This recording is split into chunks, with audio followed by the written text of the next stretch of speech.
ضرن من نخن خاقخي تخزيان مخبة أكيد بار مغزيلا أن لقاطة شابيرة من ماثن خبوتات ديرة ماخد متخرقة لخن بشرايط خلقت أديو بتهمزم مغباس تملوءا أن نقايا أو تيل ملوءة براعة الكترونية وأكيد تعمن أرخى جوستوديو قبل خلب شينا. صباح الخير أستاذ أحمد عادل مسؤول حملة أصرف لك الوطنية، نورتنا وشرفتنا بالاستوديو. شكرا، صباح الخير ست مريم، أصبح عليك وعلى مشاهدي قناة العراقية السريانية وإن شاء الله صباحهم يكون بألف خير. شكرا جزيلا. أكيد أستاذ احنا راح نطلع تقرير حول موضوع الدفع الإلكتروني ونرجع مرة ثانية وياك. مشاهدينا نشوف تقرير ونرجع وياكم.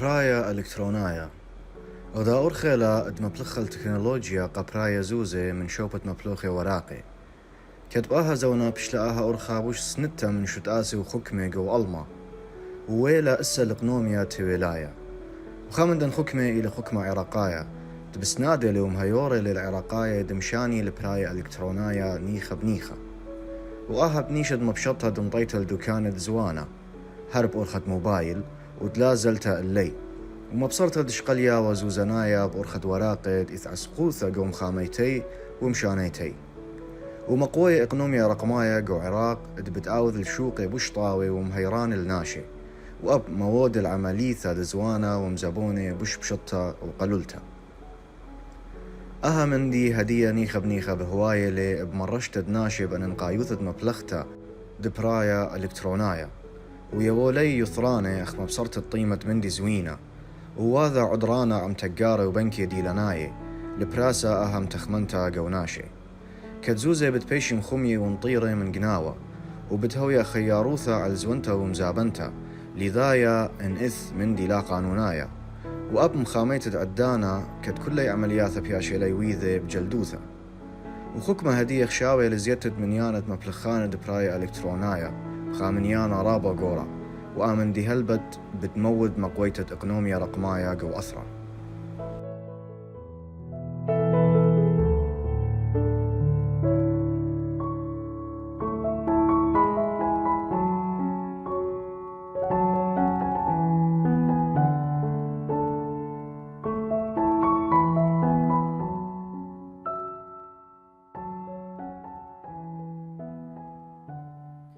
بعد ما شفنا وياكم هذا التقرير مشاهدينا الكرام أكيد نرجع ويا ضيفنا الكريم بالاستوديو الأستاذ أحمد عادل مسؤول حملة أصرف لك وأيضا مختص في شؤون الدفع الإلكتروني. أهلا وسهلا بك مرة ثانية أستاذ أحمد. أهلا وسهلا. بداية أستاذ أحمد، حملة أصرف لك، تعريف عن هذه الحملة ومدى أهميتها أكيد ودخولها في عالم الدفع الإلكتروني والمقصود من هذه الحملة.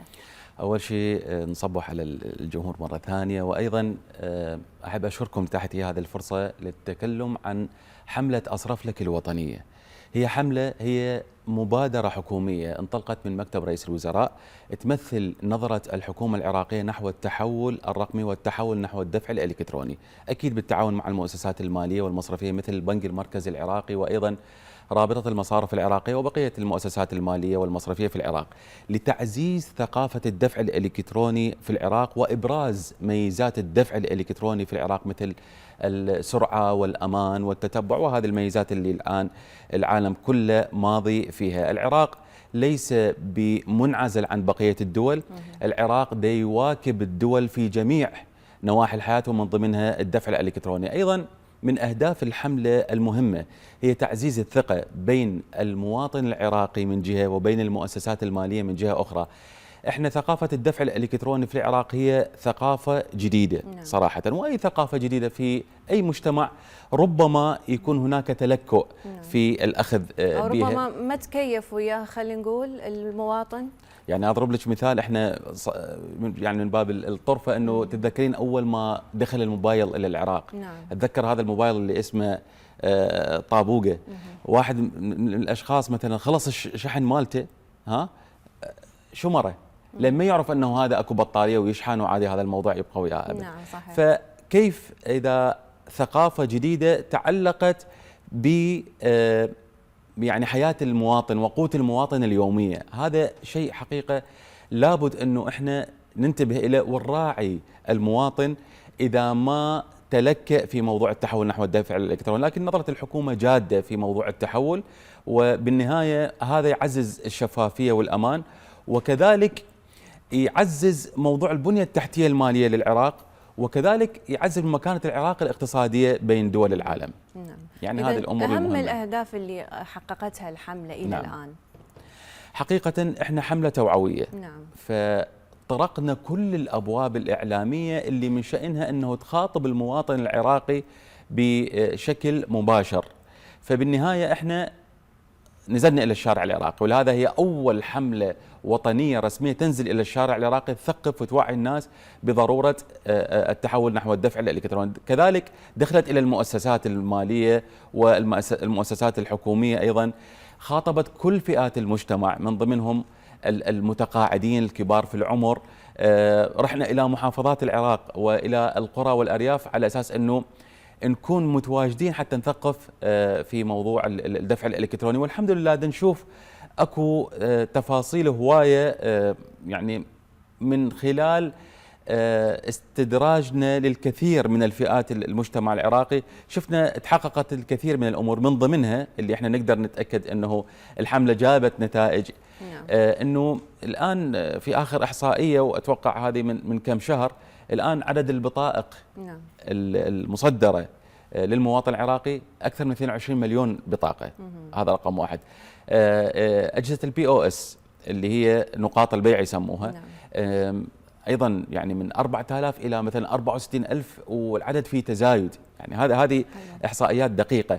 الشهر الماضي، فقط الشهر الماضي، حجم التداول في موضوع الدفع الالكتروني في البطائق والمصارف والتحويل والى اخره بلغ 2 تريليون دينار عراقي. هذه كلها مبشرات انه الحمله وصلت الى الناس، وايضا مبشرات انه الشعب العراقي يتقبل ثقافه الدفع الالكتروني بكل رحاب الصدر. اذا تقييمكم للعمليات او انتشار خدمات الدفع الالكتروني يعني هذا اليوم من خلال هذه الحمله، تقييمكم اذا هو مؤشرات في تزايد؟ في تزايد كبير وملحوظ. ايضا احنا امانه كحمله احنا نزلنا الى الشارع العراقي، فبالنهايه احنا شفنا الاشخاص والفئات اللي تقبلت الدفع الالكتروني بكل سلاسه، من ضمنهم الشخصيات اللي هم مثلا سافروا خارج العراق، شافوا ميزات الدفع الالكتروني مثل السرعه، وهو فعلا مؤمن بشكل اكبر. يعني صحيح. انت الان اذا راح من عندك مبلغ وقع مثلا بالشارع او مثلا يعني مزور وتالف والى اخره، واكو طوابير في الدفع والى اخره، انت الدفع الالكتروني وانت قاعد مرتاح، واحنا الان جونا كلش حار، تحول تشتري شغله الى اخره. فئه الشباب ريحتنا كلش في موضوع استخدامهم يعني مباشره للدفع الالكتروني. اكو فئات اللي هم احنا صراحه شخصنا بعض السلبيات اللي هي قسم من عندها كواقع الوضع المالي في العراق. هذا رقم واحد. يعني كبنيه تحتيه مثلا اثر على الموضوع، اثر على الموضوع بشكل كبير. قلت لك اني موضوع الثقه، موضوع مثلا القرى والارياف ايضا، هذه احنا نحتاج الى جهود مضاعفه، ومو بس انه تثقفهم يقول لك اوكي اني موظف مثلا، انا قاعد في قريه من قرى العراق، لكن انا موظف وعندي بطاقه وراتبي ينزل بالبطاقه، زين انا وين اروح اذا ماكو منفذ او ماكو جهاز صراف آلي؟ هاي احدى التحديات اللي راح تواجههم بالضبط. يعني.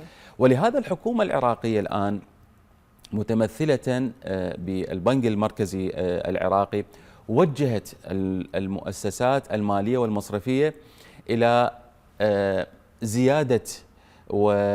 زياده مستوى البنى التحتيه للمصارف وانتشار اجهزه الصراف بشكل اكبر، وحتى نقاط البيع بشكل اكبر، لان هذا له تاثير مباشر.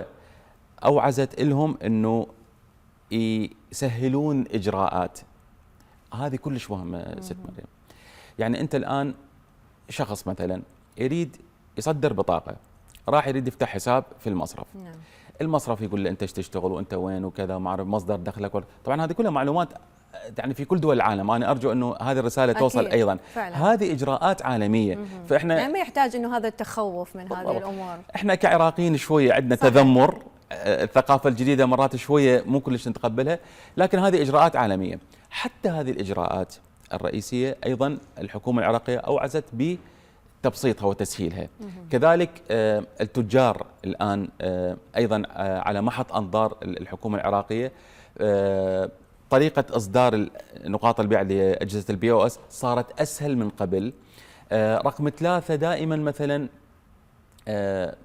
بعض الأشخاص يقولون إحنا أكو عمولات أثقلت كاهلنا، أنا ليش دا أروح للمنفذ أودع أنا أدفع فلوس إلى. فالآن من الأسبوع الماضي أنا أتوقع صارت يعني أو راح تصير ثورة في موضوع القرارات الجديدة اللي هي من صالح المواطن أكيد ومن صالح المؤسسات المالية وأيضا والتجارية. راح تفيد اللي مثل ما ذكرت اللي يسكنون بالقرى والأرياف، يعني موضوع العمولة هذه الأمور أكيد. أيضا. يعني مثلا الأسبوع الماضي صدر لما واحد مثلا يريد يسحب مبلغ كموظف أو شخص عادي، سابقا كان أقل من 330 ألف دينار لازم يدفع لصاحب المنفذ 2000 دينار. هسه صارت 600 دينار كحد أعلى، وأيضا تستقطع من البطاقة بعد ماكو كاش. نعم. رقم 2 موضوع أجهزة الصراف أيضا، لما واحد يريد يسحب مثلا مبلغ، سابقا كان مثلا على 100 ألف يأخذون مثلا 1000 دينار، الآن صارت 400 دينار كحد أعلى. وهذا بشيء جميل أنه راح يخلي شركات الدفع وأيضا المصارف تتنافس فيما بينها. ليش؟ أنت حددوا لك الحد الأعلى مثلا 400 دينار أو الحد الأعلى في المنافذ مثلا قلنا 1600 دينار. لكن أنت إذا قللت هذه العمولة أكيد الناس راح تتداول هذا الموضوع فيما بينها. ترى فلان شركة دفع إلكتروني سوتها مثلا 250، سوتها بدون مقابل. صح. فهنا انت تتشجع انه التنافس. نعم. بالضبط تروح انت تصدر بطاقه من هذه وتتعامل بهذه البطاقه، بالنهايه الجميع هو مستفيد. نعم، خدمات يعني جدا حلوه يعني مقدمه من هذه المبادره. تلاحظون يعني مثل ما قلنا انه صار تفاعل هوايه مع هذه المبادره يعني. صحيح. والله ست مريم احنا ما ادخرنا جهد امانه. نعم. وما خلينا باب يستفيد من المواطن في موضوع التوعية ما طرقنا. لوحات طرقية الآن في بغداد والمحافظات، توزيع بروشورات في أي ملتقى أو تجمع ثقافي أو غيره في بغداد وفي أيضا المحافظات. دخلنا الجامعات ست مريم، هذا لأن هي أرض خصبة لانتشار ثقافة الدفع الإلكتروني. مثل ما ذكرت أنه الشباب أيضا ساعدوكم بهذا الموضوع 100%. نعم. تحسي أنه هو متقبل هذه الثقافة وهو أساسا يعني يطمح لها ومتعامل مسبقا وياها. شنو الإجراءات اللي سويتوها بالجامعات؟ احنا حقيقة بعض الفئات مثلا اللي هو عنده البطاقة ولكن مثلا مو كلش يتعامل، يقول انا بس ادفع القسط بيها وانا بعد ما اتعامل بيها مثلا. هذا هنا اكو تحدي، فانت بالنهايه لازم توجه انه تكون حياتك اليوميه مرتبطه بهذه البطاقه. الان وزاره التعليم تحولت الى الدفع الالكتروني، فبالنهايه انت لازم تستخدم الدفع الالكتروني. هو بالنهايه راح يكون على تماس مع حياتك الجامعيه في داخل الجامعه وخارج الجامعه. اريد اشير الى نقطه ست مريم مهمه جدا. احنا كعراقيين مو بس خلينا احنا ننتقد، مثلا احنا بدنا نشوف في الدوائر الحكوميه اكو فساد اكو كذا. انت كدورك كمواطن فيما لو حولت الى الدفع الالكتروني انت بهذه الحاله راح تقضي على الفساد. شلون؟ عندنا تجربه كلش حلوه وانا دائما اذكرها في كل المقابلات. نعم. وزاره الداخليه العراقيه بكل مديرياتها، الجواز الالكتروني، البطاقه الموحده الى اخره، مديرياتها كلها الان نعم استخدمت الدفع الالكتروني من سنه ونصف. فمن فتره تقريبا شهرين اعلنت وزاره الداخليه العراقيه صفر فساد في النظام من بعد استخدام الدفع الالكتروني سنه ونصف. حلو. تخيلي انت لو كل الوزارات تكون تحذو على حذو وزاره الداخليه، ومن ضمن الوزارات الان اللي مضت ايضا يعني وزارات كثيره، لكن اللي يحضرنا الان مثلا وزاره العدل، وزاره الماليه الى اخره. فاحنا بدنا نشوف انه الدفع الالكتروني شلون دا يحل مشاكل وبنفس الوقت يعني دا يحل مشاكل ويسهل حياه المواطن ويرفع اقتصاد البلد. فهذا احنا على عاتقنا لازم فعلا كنا نحول الى الدفع فعلا يعني حلو. ايضا عملكم في تماس مباشر مع المواطن، يعني خطوه صحيح. جدا جميله، مبادره يعني فعلا في مكانها خلينا نقول. فعلا ست مريم، موضوع ايضا احنا اللي قبل شويه ذكرتي لي شنو اللي واجهكم كتحديات. نعم كتحديات. اي نعم. موضوع قله الوعي، قله الوعي، وأنا ما ألومهم مرات، ولكن بعد ما تحولنا للدفع الإلكتروني من فترة وقرارات الآن الدولة، الآن الحكومة العراقية من تاريخ 1/7 المنصرم، نعم. بعد ماكو أي مؤسسة حكومية تتعامل بالكاش، ماكو بعد. يعني لازم أنت تهيئ نفسك أنهم تروح عندك معاملة دفع ضرائب إلى آخره، تروح تستخدم الدفع الإلكتروني. شفنا قلة الوعي وقلة الدراية بأمان البطائق. يعني شلون انت الان البطاقه بيها، طبعا هي مؤمنه بشكل كامل. احنا الان في العراق بدنا نتعامل في مؤسستين عالميه على الصعيد العالمي، وهذا يحسب الى الدوله انه الان قالت لهم طوروا الانظمه حتى توصل نفس مستوى الانظمه العالميه. نعم. فعندنا شركتين عالميه، الماستر كارد نعم والفيزا كارد. اكيد. فهي مؤمنه، بس هذه البطاقه بيها معلومات انت ما يصير تشاركها ويا اي احد. فعلا. تماما. هنا هاي التوعيه فعلا. بالضبط. ال 14 رقم، نعم. اسمك، تاريخ النفاذ، نعم. اكو ارقام. وخاصة يعني خلينا نقول استاذ احمد، نعم. الكبار بالسن اللي صح. ينسون مثلا هذه الامور، او المتقاعدين، يعني شلون يتعاملون مع هذه الامور؟ هي هذه الفكره. نعم. انه احنا سوينا فيديوهات توعويه بهذا الشان، وايضا يعني ندعو المواطنين انه ما ينجرون وراء الشائعات. اكو شائعات هوايه، واحنا كشعب يحب شويه الشائعات. نعم. ربما تروج لها وسائل التواصل الاجتماعي. مليون بالمية. نعم. اي، وينقلوها دائما، وراسا يقول لك لا فلان مباق، تحس العراق ثاني يوم كله يتكلم فعلا. بهذا الموضوع. مع العلم لو ترجع الى حيثيات الموضوع شلون صار، راح تكتشف انه هو الخطا من المواطن نفسه، انه شارك معلوماته. يعني واحد مثلا مفتاح بيته نطاه الشخص مو مضبوط، ما يعرفه، غريب، نعم. وطلع ورجع لقى البيت يشتكي انه بيتي مباق. يعني نعم. عرفت الفكره؟ صحيح. كبار العمر امانه هم كانوا من ضمن الفئات المستهدفه بالنسبه لنا. حقيقه يحتاج لهم جهود، ولكن انا شفتهم انه موضوع توطين الرواتب، بالذات الفئه الموظفه كانت من عندهم اللي صاروا الان متقاعدين.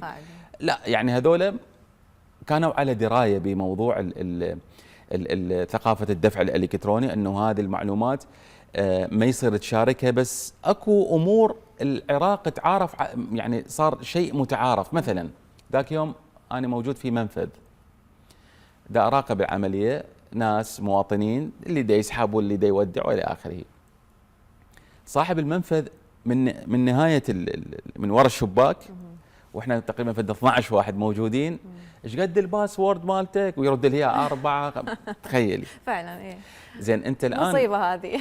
هذا عرضت نفسك يعني للخطر بشكل فعلا. كبير. نعم. منو قال لك صاحب المنفذ مثلا هو امين؟ مثلا صار البطاقه مالتك يمه، وحتى الباسورد هم عرفه مثلا. اريد انوه ايضا الى نقطه مهمه ست مريم، باعتبار يعني احنا تطرقنا لاهم الامور في موضوع الدفع الالكتروني، موضوع منصه الشكاوى اللي سوتها او قام بها البنك المركزي العراقي. هي منصه كلش معتمده وكلش مهمه، وخلت تصير عندنا ثقافه الشكوى. الشيء الخطا انت بلغ عنه. صحيح. انا قبل شويه كنت اتكلم مع احد الكوادر حضراتكم، يعني الحقيقه نتناقش بهذا الموضوع، تكلمنا في هذا الامر. نعم. انه الان مثلا صار عندك اشكال في منفذ، شفت مخالفه الى اخره، انت مباشره تدخل على منصه الشكاوى. نعم. يقدرون يطلعون ايش وقت تمت العمليه، في اي منفذ، حلو، في اي ساعه، في اي يعني بهذه رصد التفاصيل دقيق لكل المخالفات. تماما. واساسا هذا الموضوع بشكل شخصي او بشكل عام، عندك مقترحات، عندك تفاصيل معينه صارت وياك، شفتها انت، ممكن انه تدخل وراح يتخذون اجراء. لان ثقافه الشكوى احنا صراحه بالعراق احنا نشكي لبعضنا فقط، ولكن لما انت تريد تلاقي حل، لا انت تشتكي، هذا حقك الكامل الى المؤسسه. يعني تحديد واضح وصريح للمخالفه فقط. 100%. نعم. 100%. فموضوع كبار العمر قلت لك انه يعني اذا صارت حالات من عندهم ايضا يقدر يشتكي او يعني يسال. احنا بالنهايه الموضوع هو قلت لك ثقافه جديده، فاحنا تركيزنا على كل الفئات، والآن قرارات البنك المركزي الأخيرة مشكورة، حتى الآن اللي عمره من 13 سنة ل 17 سنة بإمكانه أنه يفتح، يسموها المحافظ الإلكترونية. هذه بعد أسهل وأبسط، تطبيق على رقم التليفون، وتكون من عمر 13 ل 17 سنة تحت إشراف ولي الأمر. نعم. فهذا موضوع، ويقدر طبعا تقدر تحدد السقف مالتها، مال الصرف وين، وانت اساسا كوالد او ولي امر راح تطمن على ابنك، لانه انتم يعني اكو شيء من ميزات الدفع الالكتروني، شيء اسمه التتبع. حلو. السجل. صحيح. فانت راح تعرف وين انصرف الدينار، وين انصرف ال 500,000. يعني ماكو بعد احلى من هيك خطوه فعلا. نعم، فعلا. عاشت الايادي فعلا. طيب استاذ احمد، عن يعني خدمات كثيره قدمتها خدمات الدفع الالكتروني، ماذا عن التهرب الضريبي؟ بالنسبه لي انا قبل شوي ذكرت على موضوع القضاء على الفساد. نعم. واكيد بالنهايه راح يمنع الدفع الالكتروني، راح يمنع التهرب الضريبي. ولهذا في بعض المرات يعني لما ننزل الى الشارع العراقي، بعض التجار يقول لك ها مو هاي بعدين ياخذون علي ضريبه الى اخره. طبعا كقانون جديد بالنهايه هو راح يطبق على الجميع، ويطبق من تاريخ يعني نفاذه مثل ما يقولون، او استخدامه الى آلية الدفع الالكتروني. يعني وهذا انت بالنهايه انت تقبل تكون سارق لحق غيرك، حق الدوله. هذا بالنهايه هذا الشيء انا اتوقع مو سليم ولا صائب. فمن يعني انت لك حق راح يكون، وعليك حقوق، وهذا الشيء في دول العالم تماما. احنا ليش نتخلف عن دول العالم؟ يعني ست مريم، انت الان كتاجر انت عليك ضريبه، هذه بعدين راجعه لك وللفئات يعني خلينا نقول المحتاجه من الشعب العراقي. زائدا موضوع الدفع الالكتروني، اذا انت ثبت الدفع الالكتروني وانت كتاجر، يعني اكو الان لك بعض التسهيلات من الدوله، انه قيمه الضرائب تكون مثلا بقيمه معينه هي اقل مما انه لو تعاملت مثلا بالكاش. بالمستقبل قد يكون هو معفى. يعني احنا الان شويه تدريجيا نمشي في هذا الجانب. صحيح. بالمستقبل يعني انا كنت في دوله كان التاجر اللي يتعامل في الدفع الالكتروني، طبعا الكلام 2008 مو هسه. نعم صحيح. كان التاجر معفى، فهو يروح يركض ورا شركات الدفع او ورا المصرف، يريد يسوي يعني يحول نظامه الى الدفع الالكتروني، هو يركض وراهم. اقول له ليش يعني زين انت مو؟ يقول لي مو اني هذا انا معفى من الضرائب.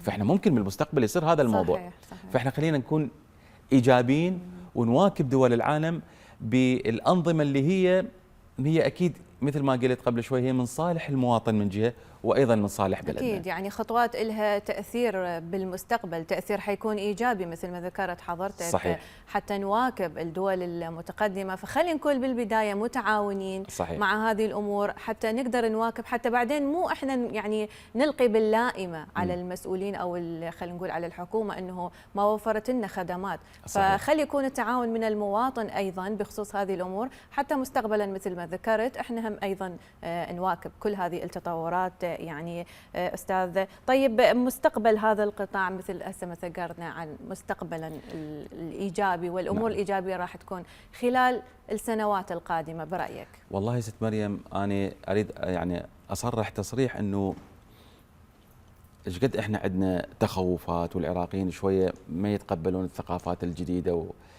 وعندهم شويه يعني صعوبه في هذا الامر. لكن موضوع التحول الى دفع الالكتروني صار في فتره كلش قياسيه. يعني احنا لو نقيسها على الدول المجاوره او الدول العالم شلون تحولت الدفع الالكتروني، استغرقت سنوات. احنا دا يصير التحول بشكل سريع. فاحنا متاملين انه تكون هذه الثقافه السائده في المجتمع العراقي من خلال رؤيه الحكومه هي موجوده، يعني لأهمية التحول نحو الدفع الإلكتروني. نعم. 2 قوانين البنك المركزي باعتبار الجهة المشرعة لهذا القوانين هي أيضا داعمة لهذا الأمر. نعم. رقم 3 المؤسسات المالية والمصرفية هي أساسا يعني تشتغل على هذا الجانب، أكيد مستفيدة، وأكيد هي من صالحها أنه يكون هناك تحول كامل للدفع الإلكتروني. رقم 4 المواطن، أنه هو مثل ما قلنا قبل شوية السرعة والأمان والتتبع. وحتى العراقيين اللي مسافرين مثلا خارج العراق، تعرفون احنا عندنا قيمه الصرف الان. نعم. لما يروح يشتري من برا كانه مشتري دولار على ال 132 سعر الصرف البنك المركزي العراقي الرسمي. فكل هذه التفاصيل تخلي والبنية التحتية العراقية الآن في تعافي وفي تطور مستمر. صحيح، وهذا الشيء نشوفه بالضبط. فبالنهاية ما راح يمنع شيء أنه نتحول بالشكل الكامل. فأنا متفائل في موضوع التحول نحو الدفع الإلكتروني، وأنا يعني أشوف أنه الأشهر المقبلة راح تكون هناك نقلة كبيرة من ناحية القوانين ومن ناحية المواطن في تقبل ثقافة الدفع الإلكتروني في العراق. إن شاء الله يعني أكيد بوجود حضراتكم، بوجود هكذا مبادرات من الحكومة، إن شاء الله في تقدم مزدهر يعني للبلاد إن شاء الله. إن شاء الله. أكيد أستاذ أحمد عادل مسؤول حملة أصرف لك وأيضا مختص بشؤون الدفع الإلكتروني، شكرا جزيلا لك ولهذه المعلومات القيمة من حضرتك. شكرا. شكرا لك.